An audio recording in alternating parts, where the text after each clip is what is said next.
Oh, I wasn't pressing talk. Yeah, I should do that. Araya has won her battle of wills. Good.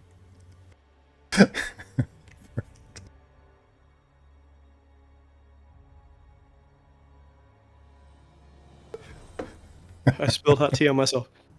Well, From last part. that's staying in.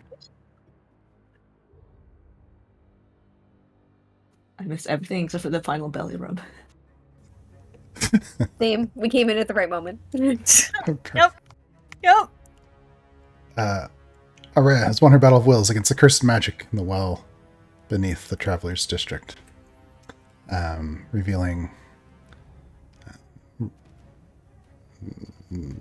secrets, memories about a strange past. Strange visitors had come to the town. A pulse of magic spread out from the well and diminished in some way the zombies that are here, but the undead, giant undead builder still seems to be under the effect of some enhancing magic, much larger than any person should be, bulging with muscle.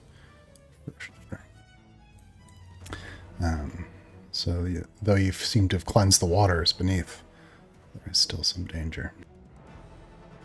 Let's see. So Araya was last to go. And to be clear, I hit that giant guy a whole bunch if you missed it. Yeah, you did. And he's not bloody yet, but I did hit him, damn it. Yeah, Kabeth, you see one of the townsfolk zombies lumbering towards you, but they're moving slower than they were before. Can't attack you quite yet.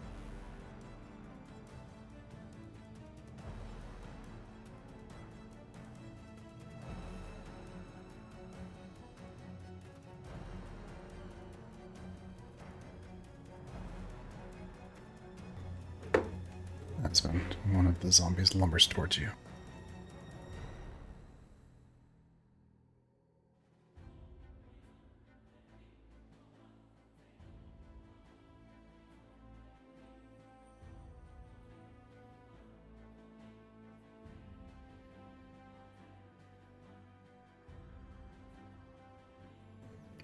Sorry, I didn't have these character sheets ready yet.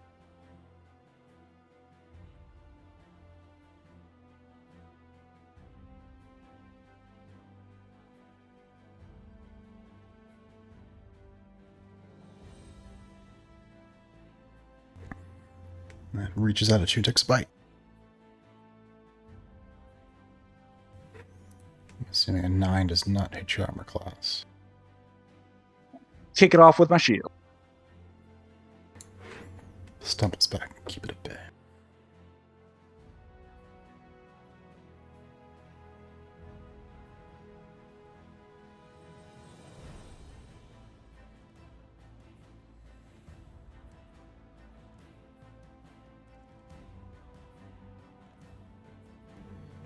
Another zombie goes lumbering towards Peach.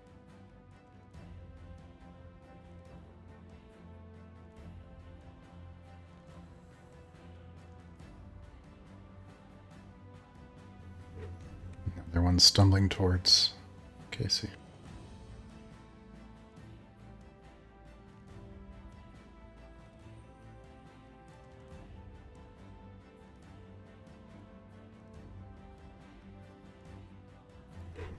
Another one joins the group. It's clawing at Shalati.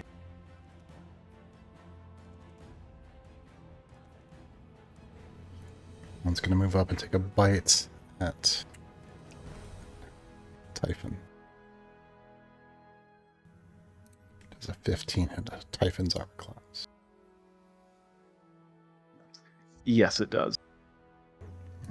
Typhon takes 10 points of piercing damage and is grappled. This creature grabs him.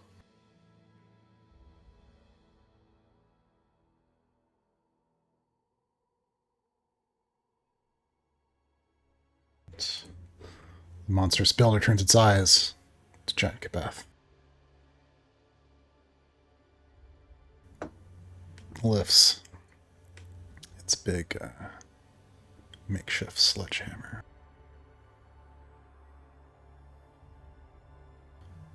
It's gonna try to make an attack. Does a 15 hit your armor class? Ooh. It's big. Pipes and stone come swinging down at you. Bang. Your armor holds. That didn't show up for me. Did that go in the channel? Mm-hmm. Didn't show up here. I'll refresh. I see it. Lamppost. Must be me.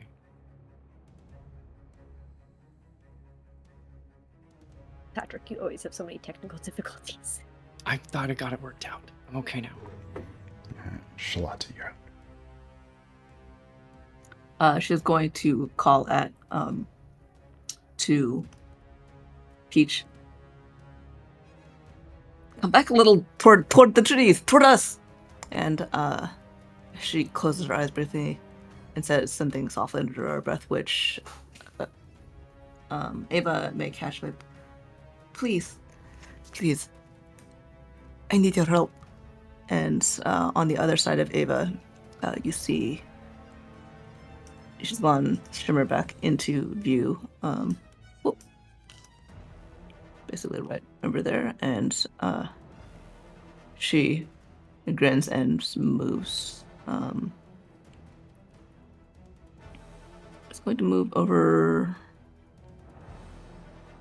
this way, I think, for now.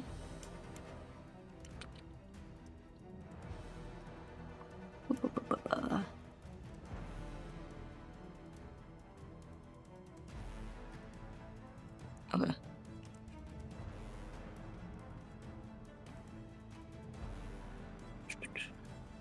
Yeah.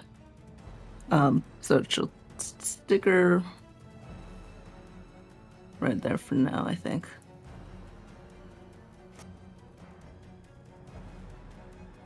Oh, sorry, hang on.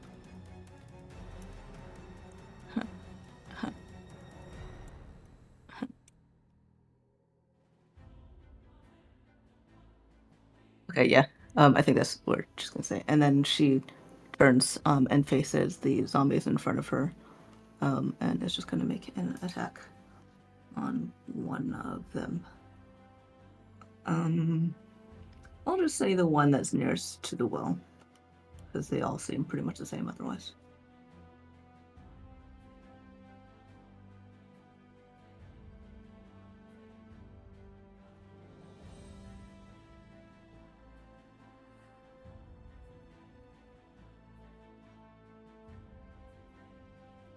So that would be, I assume that hits.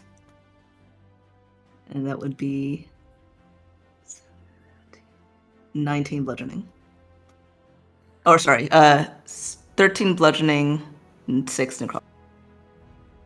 The necrotic is fully effective. Tell me a story. She spins back around, seeing Ishtalan move northward. She brings the glaive around and pretty much just slams it down flat of the blade first over the zombie's head, which falls apart, splits apart like an overripe melon. Nice. I think that will be it from me. She's not gonna move. Zombie lunges out, reaching out for Salinger. Takes a bite. This is a 16 hit your armor class, Salinger. Not if I was using a shield last session, was it? No, it's up to you. Usually I am, so I'll use that buckler. Gotta be an 18. Claws scrape against the metal.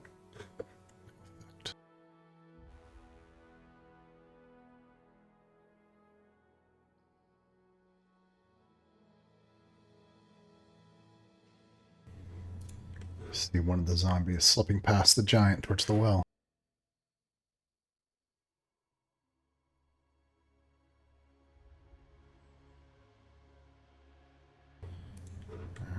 Doc, you're up. All right. I guess at the end of... Shit, what do I want to do? I have one held action that I want to use.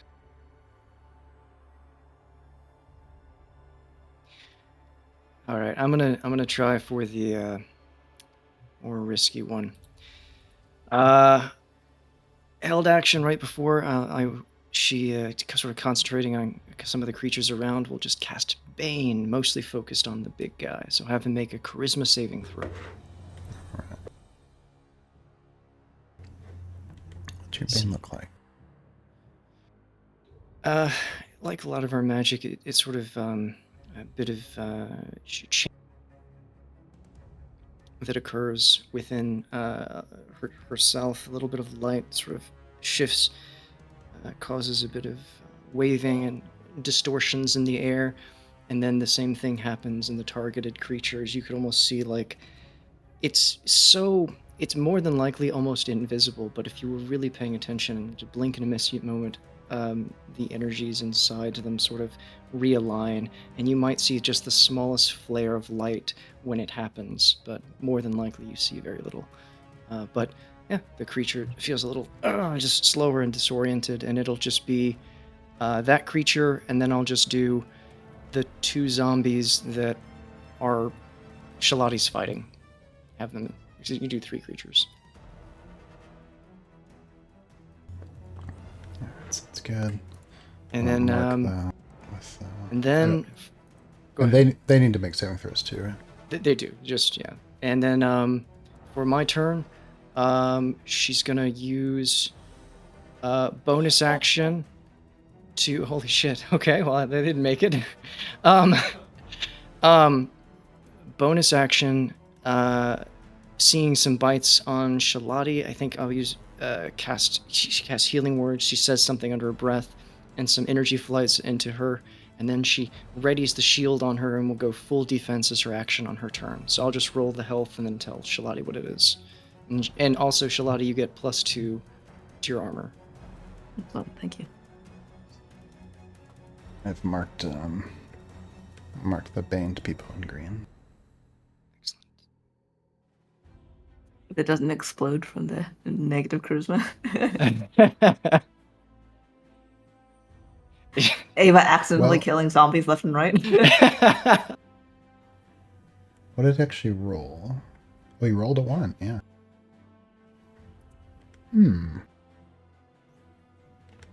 Yeah, you see that one stumble back.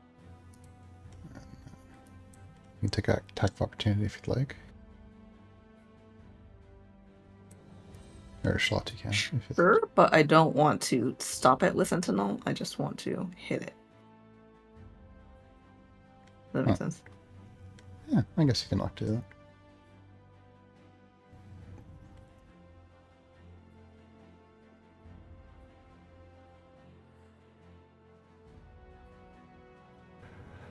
Twelve hits.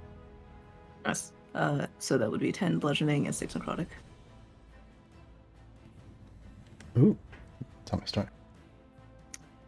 With this one, as it stumbles back, she inserts the butt of the glaive between its feet, making it stumble, and then swiftly whirls it around and cracks it again right in the sternum, which cracks, and then it shudders and goes still.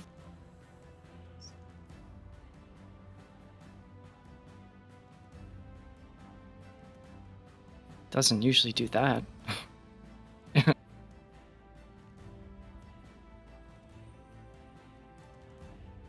End of turn. End of Ava's turn.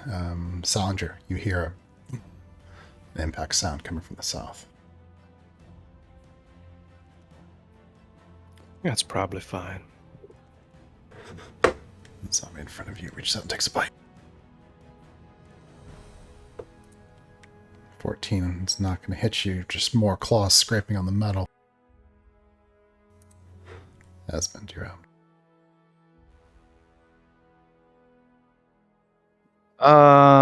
Okay, I think I'm within range. So Esmond, hearing all the battle happening behind him at the well, is gonna turn and see everything happening in the distance, and knowing wants to expand that same ability he's been using recently, but knows he can't reach, and decides to take a shot at something. He pulls out his wand and draws a silver circle in the air, and as he does, his eyes flash silver, and he reaches his right hand into the middle of that circle and turns it counterclockwise. And as he does, at the area that he pointed, a bubble centered I'll mark it on the map. A bubble centered on that area begins to expand out. A silver, misty bubble almost, growing and covering everybody in that area. I am casting slow on an area centered near the giant, and that will affect 5 other zombies. It has a 120-foot range.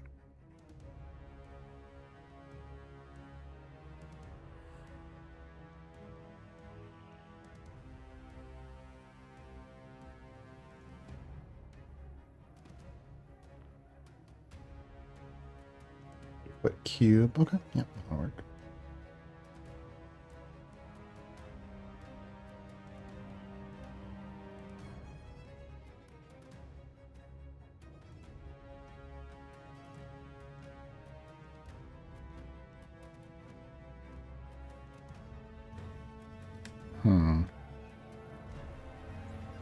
You can actually, if from where you are, you can only get the giant and like one zombie though. Would I not be able to hit the undead, the one undead above it, and then the other ones that are near Shalati and Ava? You can get this one. You can get these 3 essentially. All the others are out of range. I mean, cubes don't have to be measured from the center of the cube, right? You can do it from a side or a corner of the cube. Or is that only for originating? No, the origin point of the cube. This is, yeah, that's a weird one I always forget about. The origin point of the cube has to be on one of the faces of the cube, not the center of the cube, which is interesting. Well, I guess it could be the underside of the cube, but well, that actually makes it even harder to. That makes it even. Why? Because then, if the origin point is, let me make this. If the origin point is like here, and then it's 40 square, and you'll get basically this entire cluster. Yeah, but his range can't reach there. It's 120 feet range. Yeah, like 119 is here. I thought it was showing like a 117 up to this dude. I was not doing the distance measurement myself. Yes, but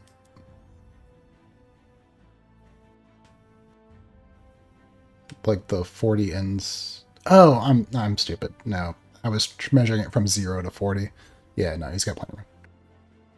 Yes. For some reason, I was thinking I was measuring the 37, like of 137, as though that had been 37 feet, not like 14 feet.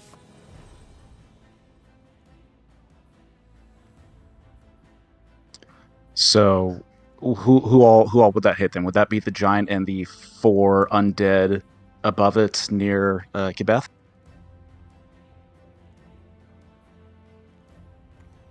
They had a new measurement tool, but it's gone now. Weird.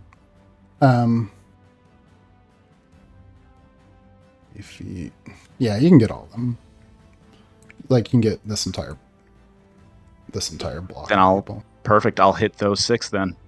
And Kibeth. She would count at the 7th. She wouldn't be permitted. It's creatures of your choice, Patrick. He can choose. No, I know. I just am saying it'd be nice for once Kibeth to know what it's like to move around like us normal people. No. Wisdom saving throws.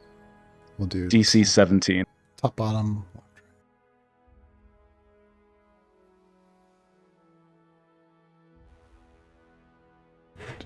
I'll just do wisdom checks. I don't have the saving throw. Yep.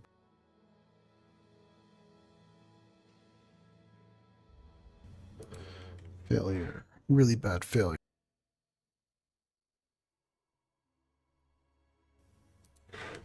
That second one just like lies down and contemplates the meaning or lack thereof in life and undeath. Big guy.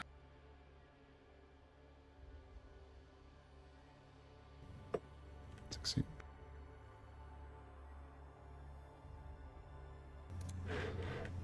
Next one. Wait, I rolled it, but I Failure. shouldn't. Chris, you should roll the d4, right? For Or do you what? want me to roll for Bane?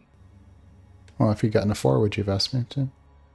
That's true. That's true. What do you do? But going forward, do you want me to roll them? Yeah, it's probably convenient if you did. Okay, I'll do that. Okay, so Okay, so all of them No. fail except for the big one, correct? Yes. I'm going to use a spark point. I would like you to re-roll that success for the big guy. So we're going to re-roll his 19. I assume that's what you're picking.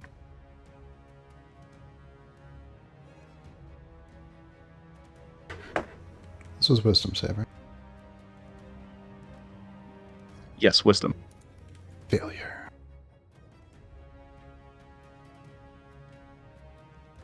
Wizard, baby! Okay, I'm going to mark that in yellow. Oh, and under Bane. Oh, never mind. You already did it. Yeah, once again, Ignore me. it has continued to do nothing. But that's okay. Someday it's gonna come in. It's gonna work.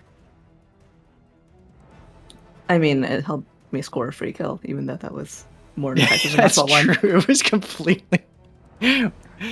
Oh yeah, and one of them got a natural one. So something, Esmond, is your first off. Did you already describe what your casting this looks like? Yes. He turns and he sees that he's too far away to expand his ability that he's used in the past. So he has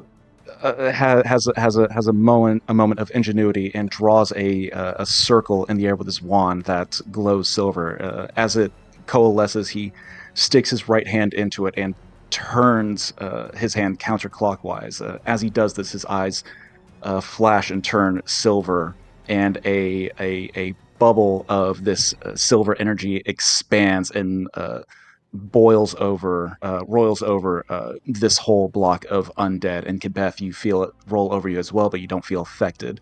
And as these things fail their checks, their eyes also begin to flash silver, and a sense of lethargy begins to overwhelm all of them, and they all seem to appear heavier and slower in their movement.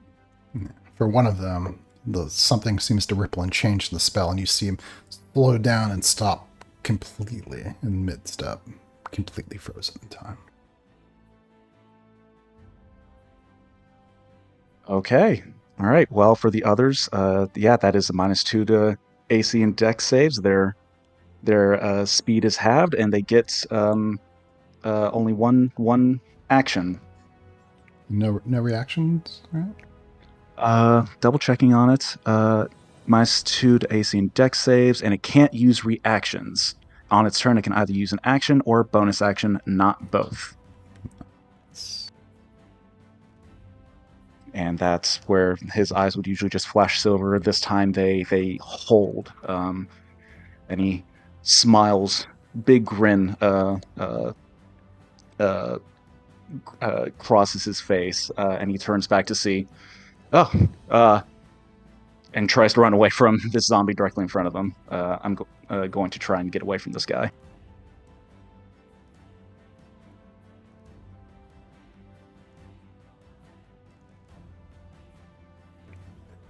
Oh, the one in front of you? Yes, and I will take that opportunity to attack. He lashes out with it to grab it at you. That's not going to hit you. 7.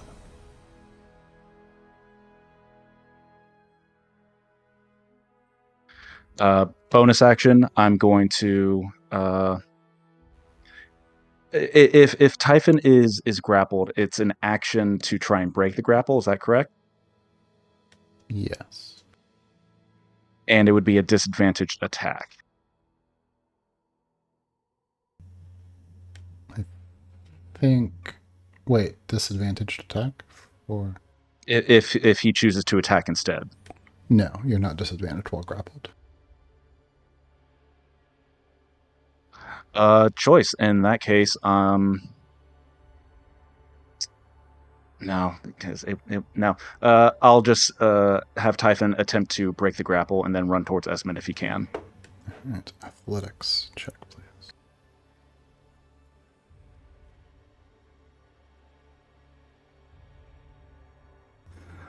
Well, old Simon the Baker lifted a lot of barrels of, Oh my gosh.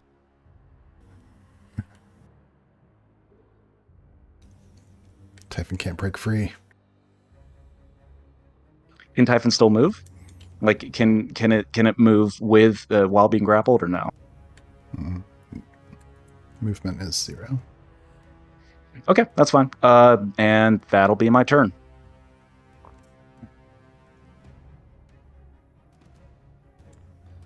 Yeah, Peaches. They're getting close! And starts running south.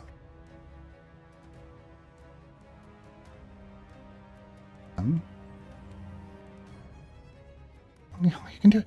Come on, you can do it. And Shalati and Kabeth, you get a bardic inspiration. Remind me what dice that is. I think it's got to still be a d6. D6, I'm pretty sure. And I can add that to attack rolls.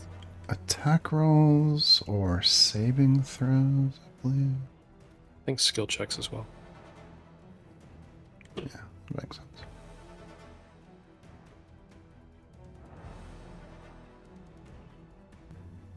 And then Kabeth, it is your turn.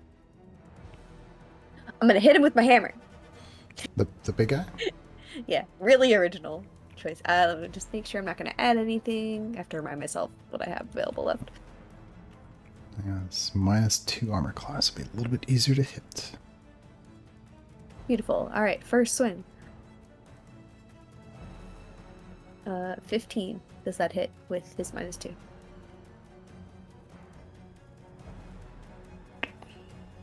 Yes, it does. Sweet. Let me roll my additional things.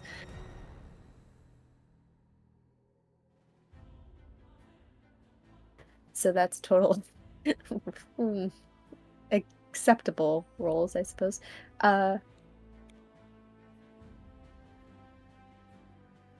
So 13 damage on that round. Is he bloody yet? Damn it. 13 damage?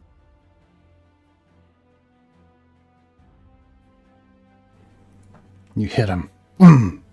Stumbles. Not bloodied yet. Am I taking another swing at him or... One second.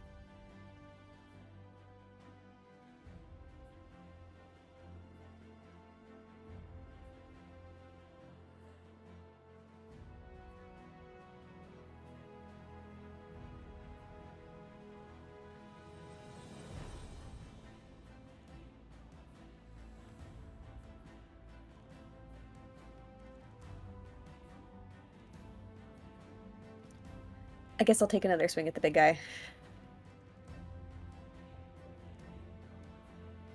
That's a 19. With 19 slightly hits. better damage that time. What's your total? 15 damage that turn.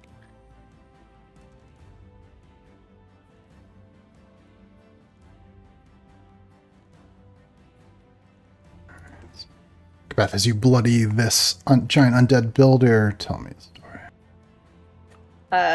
Beth feels as his spell take effect, and she just like kind of narrows her eyes, not really sure quite yet what's happening with the zombies, but she sees a moment of opportunity and swings the hammer over her head and brings it down at the builder and takes a good hit right on his shoulder, denting it a little bit. And she sees it kind of like wobble a little bit, and because she's just so fast, she swings around again and hits it again in the same spot. There's a crunch as it impacts, and that heat from the weapon sinks into it, scorching him just a little bit. And I'm trying to decide if I guess I'm not moving, and that's all I'm doing on this turn. Macbeth's turn. The undead builder's going to use this one legendary action. Do a furious attack. Did I make him angry? Oh. That's a 19, but he still got Bane on him. Still does 17 hit your armor class. It does not. Bing! It did Bounces something! right off the armor. Yes! Maybe Kvet's just a little fast. A little too fast. Moves slightly out of the way. Basically reverse healed her for 40 points. Holy shit, you're right.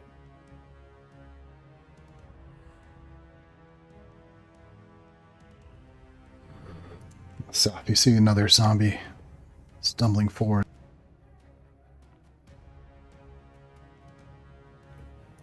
another one reaches Typhon.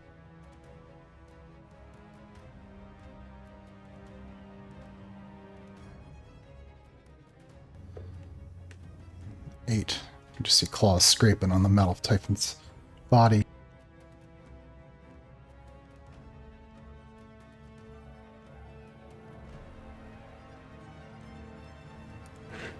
Another one. Oh. Another one stumbles up to Salinger, but he's moved too far to attack. Salinger, you're up. All right. Sal looks at the 3 zombies in front of him, spins Saloise's spear, prayers around, and then says, "Apologies for this. If there's anything left in you, it's nothing personal." And we'll take 2 swings, because we have extra attack now. Yes. All you people who are actually 5th level. It feels great.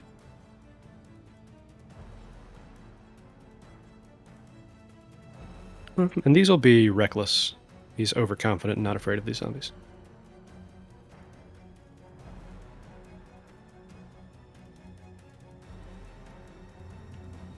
And 18 hits. Cool. So 12 piercing to the first one, and then I'll react, or Poppy will react to throw some fire at him. Well, hop and spit. As you stab into the creature, it is resistant to piercing damage, so you only deal half. Yeah. He forgotten his overconfidence and Sean's tiredness. So that's 5 piercing plus 2 is 7 plus 3 for the fire then. So just 10 total. Okay, they're not resistant to the fire. Yeah.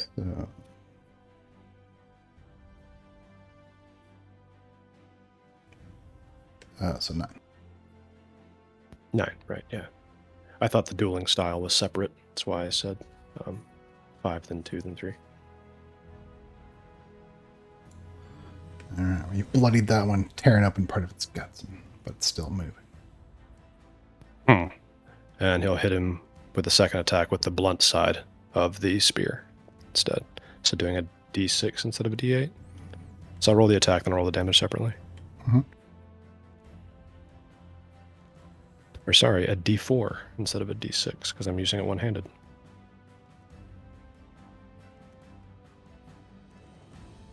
$26 to hit.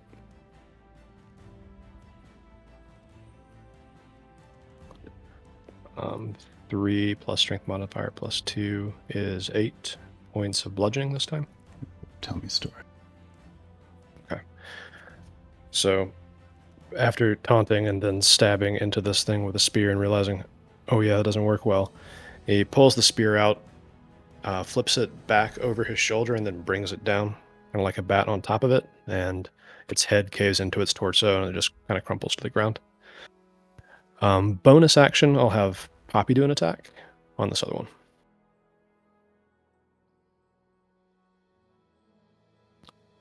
If that wasn't a good enough description, think like a slinky. I slinkied him.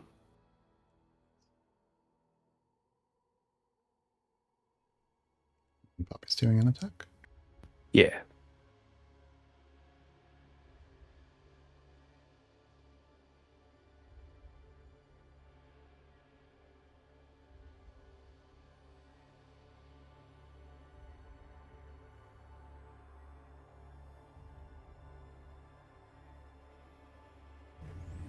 Ooh, 16 hits. Cool. So 14 damage. Alright. And they are resist slashing, so it's down to 8, but Poppy bloodies this one. Okay. And we both have movement left. I think we would just walk away and let them take a swing at us. Well, run 30 feet to go help everyone else. Okay. Well, I run 30 feet. Poppy runs second fastest only to Kabeth. When you move, they're both going to try to attack you. That works. Oh, natural 1. Uh-oh. Shouldn't do that with a dinosaur next to you. Yeah, so you can have Poppy make an attack on that one. Beautiful.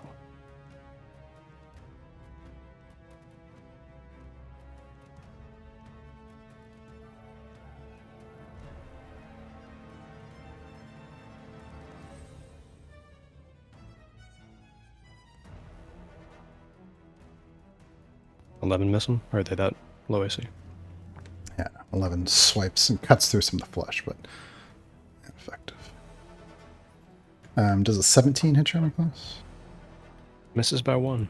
Alright, yeah, well, you feel just a little against your back as you back.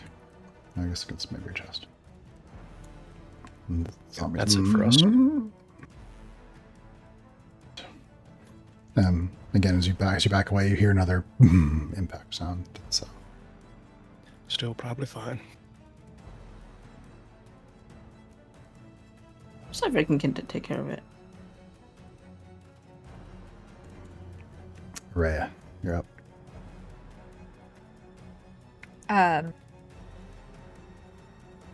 What is the skeleton like now? Like, is it burned away? Can you describe the cave that I am in presently? Yes.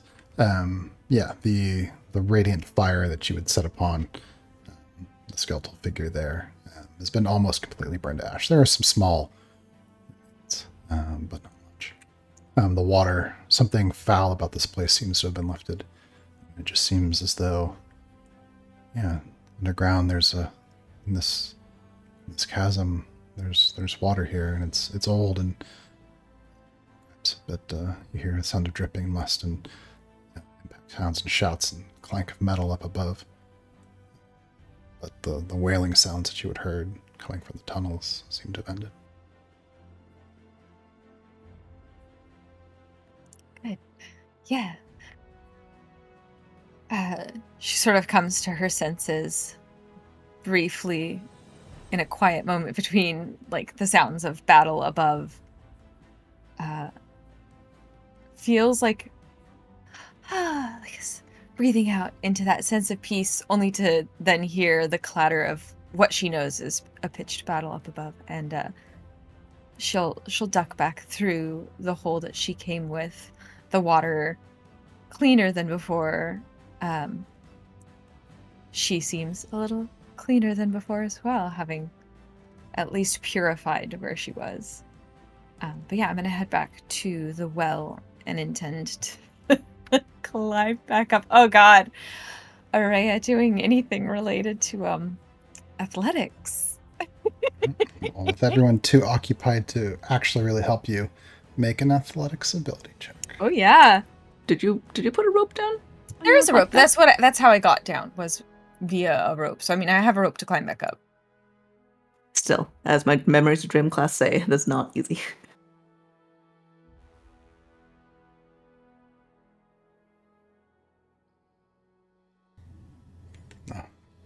So you start climbing, you make a little bit of progress, but you're only about halfway. It's tough. As Especially- she her hands are wet and she's slipping on the rope. Her robes are wet. It's making it impossible to do the actual rope climb where you brace with your knees. And she's mostly talking to herself. You just did an amazing thing. You could definitely climb a rope. This is not an impossible thing. I could do this. If anyone is near the well and happens to have a moment for their ear to pick up these small but pitiful exertions. Yeah, Shalati, Ava, can probably hear you. All right. Well, if you're in the midst of climbing, you have no use of your hands, so you can't do somatic things. But if you want to take any actions while you're just in isolation, you can try to. Well, she already has her armor up, and I'll look through. I'm gonna hold my action and look through my spell list to see if there's anything I can do, but mostly concentrating on just getting out of the well. But yeah, I'm pretty sure that's all I'm capable of doing. That's good. One of the undead townsfolk reaches out and bites Kabeth. Ooh, 9's not going to do it. It just scrapes against the armor. Another one takes a bite. Oh, this one. This one might be lucky. He has a 21 hit Kabeth. You do what now? Actually, roll the Bane for the Ooh, -4. So that brings it down to a 17, which I assume that does not hit you. Bane on that one? Bane was the green dot, right? Yeah, the green dot gee. near Shalot. Ah, such a man. Oh, my bad. Sorry. Yeah. Yes, no, yeah, that is a 21. It is a 21 hit Kabeth. Yeah. Ah. You take 11 points of piercing damage, and one of them's grabbed onto you. Which one? The one directly to your left on the top side. Okay, fine. I guess I'll. I knew it was gonna happen. You just want to hang on. I get it. I'm real cool. You want to hang with me?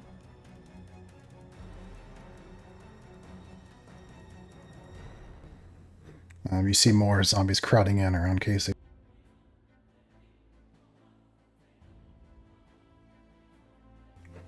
One comes in and goes for Ishtalan.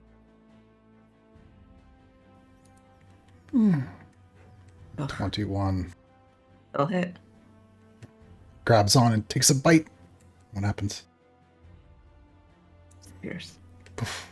And it's Shalati grunts and glances over her shoulder. Yeah, the zombie looks confused. And looks down at the well.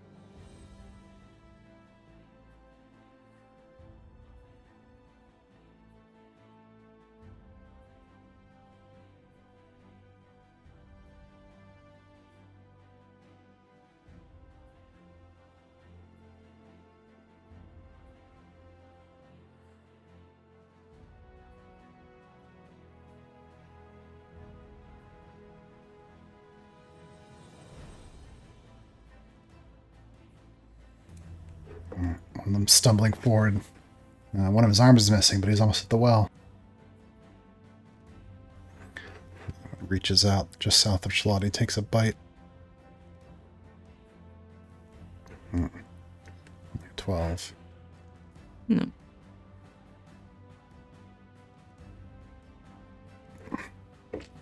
Another one takes a bite at Typhon. Oh, a 19. Is that going to hit Typhon?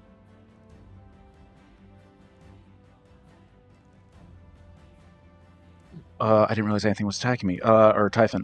Yeah, 19 will hit. Okay, yeah. These things confused, thinking Typhon looks so much like a little goblin. They're biting on and pulling. 9 points piercing damage. Typhon is bloody.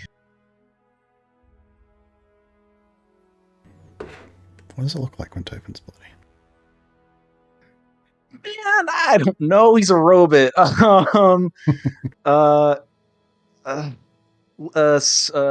Okay, as Typhon goes bloody, from where it has been scratched and bitten at, sparks start to erratically shoot out. Yeah, sparks just start to shoot out erratically. Up in the north, the big undead builder picks up his makeshift sledgehammer, lifts it up, brings it down at Kabeth.